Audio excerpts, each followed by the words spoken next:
කොහොමද හැමෝටම හොඳින් ඉන්නවා ඇති කියලා හිතනවා. ඉතින් ගොඩක් කාලයකට පස්සේ තමයි මම මේ විදිහට අද වීඩියෝ එකක් අරගෙන එන්නේ. අද මගේ හස්බන්ඩ්ගේ බර්ත්ඩේ එක. ඉතින් මට හිතුණා අපේ ළඟම ඉන්න යාළුවෝ කීප දෙනෙක් එකතු කරගෙන එයාලට කෑමක් දෙන්න ඕනි කියලා. ඉතින් අද දවසේ මම ඒකට තමයි මේ ලෑස්ති වෙන්නේ.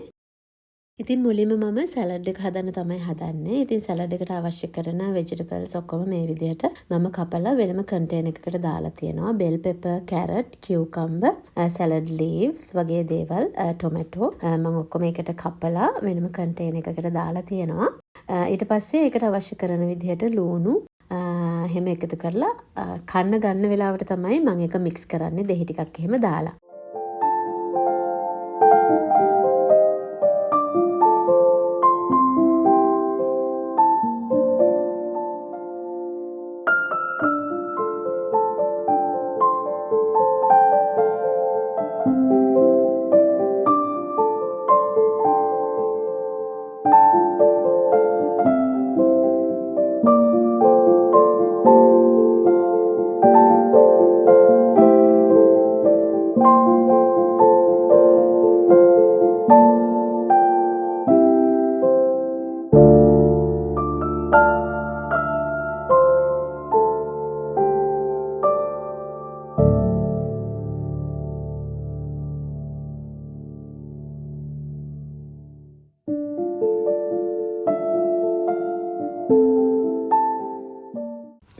ඉතින් ඊළඟට මම හදන්නේ මේ මාළු එක ෆ්‍රයි කරගන්න. ෆ්‍රයි කරන්න කලින් මම මේකට ලෙමන් එහෙම දාලා හොඳට හොද ගන්නවා.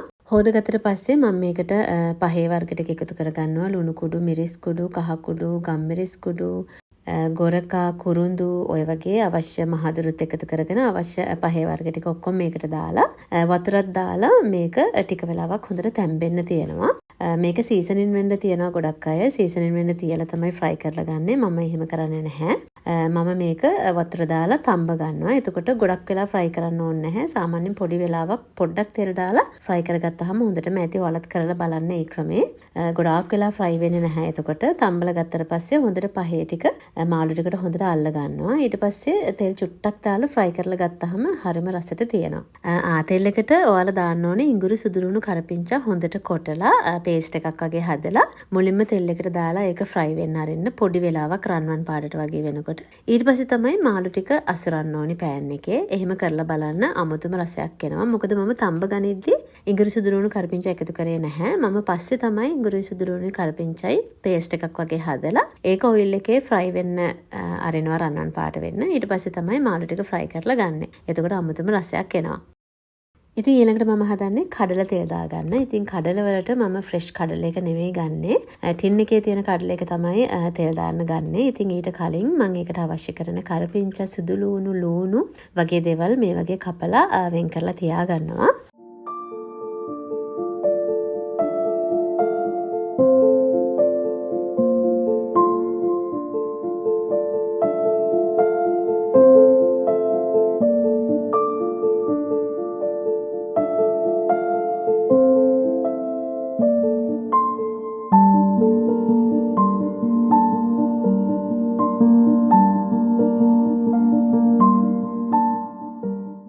ඉතින් මම මේ විදිහට අවශ්‍ය කරන දේවල් කපලා තියාගත්තා. කඩල දෙකත් වෙනම භාජනයකට දාලා හොදලා තියාගත්තා. ඊට පස්සේ තමයි දැන් කඩල එක තෙල් දාන්න යන්නේ. ඒකට මම ඔලිව් ඔයිල් ටිකක් දාලා අබ ටිකක් දාලා ඊට පස්සේ තමයි කරපිංචයි සුදු ලුණුයි මුලින්ම දාලා චුටක් ෆ්‍රයි කරනවා රන්වන් පාට වෙන විදිහට.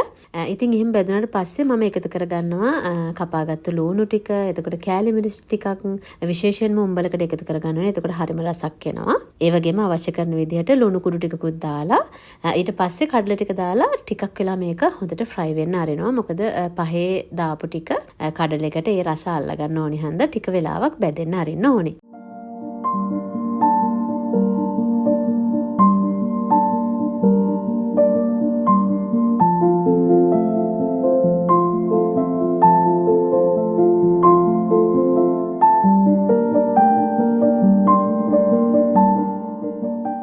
ඉතින් ඊළඟට මම හදන්නේ සොසේජ් ටිකක් ෆ්‍රයි කරගන්න. ඉතින් සොසේජ් පැකට් දෙකක් මම ෆ්‍රිජ් එකේ ෆ්‍රීසර් එකෙන් අරගෙන අයිස් යන තියලා තිබ්බා. ඉතින් අයිස් ගියාට පස්සේ ඒ ටික හොඳට හොදලා මේ වගේ සාමාන්‍ය කෑලි වලට කපලා මේ ටික තෙල් ටිකක් දාලා හොඳට ෆ්‍රයි කරලා ගන්නවා.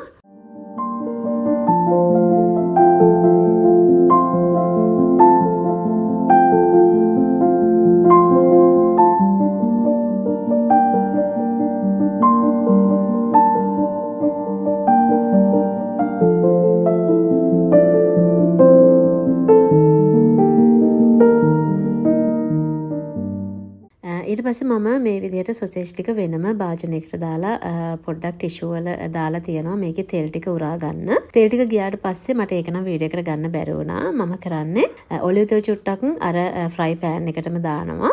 දාලා ඉවරලා ඒකට සුදු ලුණු ටිකක් කරපිංච ටිකක් හොඳට ගැඹුරු තෙලේ බැදෙන්න අරිනවා. බැදෙන්න ඇරලා ඒ ටිකයි සොසේජ් ටිකයි ඔක්කොම එකට දාලා මික්ස් කරලා ගන්නවා. හැබැයි ලුණු එකතු කරන්නේ නැහැ. මම කරන්නේ කන්න ගන්න වෙලාවට විතරක් ලුණු ටිකක් කපලා තිබ්බා. ඉතින් කන්න ගන්න වෙලාවට ඒ ලුණු ටික මේකට උඩින් ඉහින එක තමයි කරන්නේ. එතකොට ලුණු ටික අමුයි අනිත් ඒවා ඔක්කොම ඉදිලා. මේක try කරලා බලන්න පුළුවන්. මේක ගොඩාක් රසයි බයිට් එකකට වගේ. ඉතින් මම ඇත්තටම හදන්නෙත් මේක බයිට් එකට තමයි. මේ ලුණු ටික මම ආපහු මේසෙට මේක තිබ්බට පස්සේ උඩින් මම ලුණු ටික දානවා. එහෙම අයිඩියා කරගෙන තමයි මේක හැදුවේ.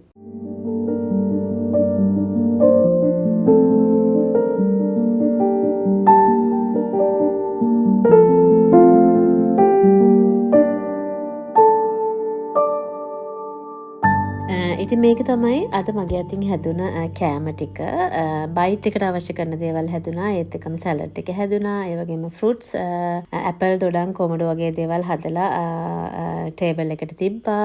ඉතින් ඇත්තටම මට ලොකු මෙනු එකක් හදන්න තරම් දවසේ ඉඩමදි. ඉතින් මම ඊට අමතරව වෙනම කෑම ඕඩර් කරගත්තා. ඉතින් මගේ මෙනු එක තමයි මේක. මම ඕඩර් කරගත්තු මෙනු එක. සැලඩ් එක විතරයි ඔතන මගේ තියෙන්නේ.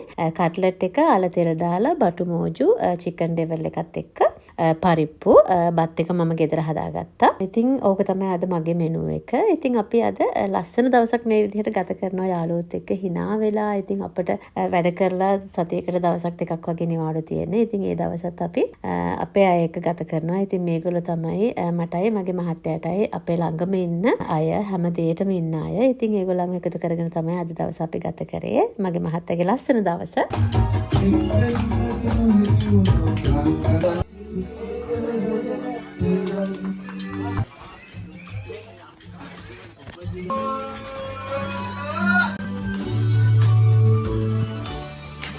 Happy birthday to you.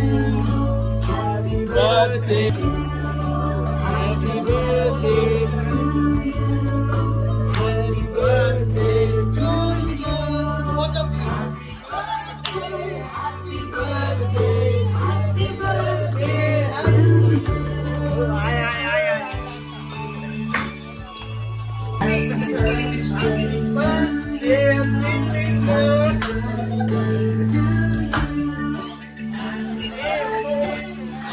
birthday,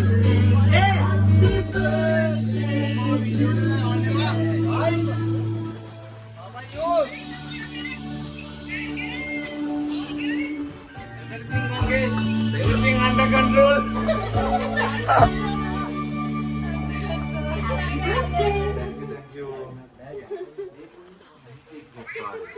Bang api Something's coming. Get ready.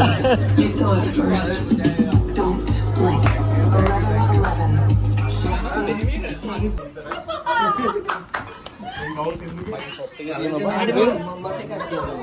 Save.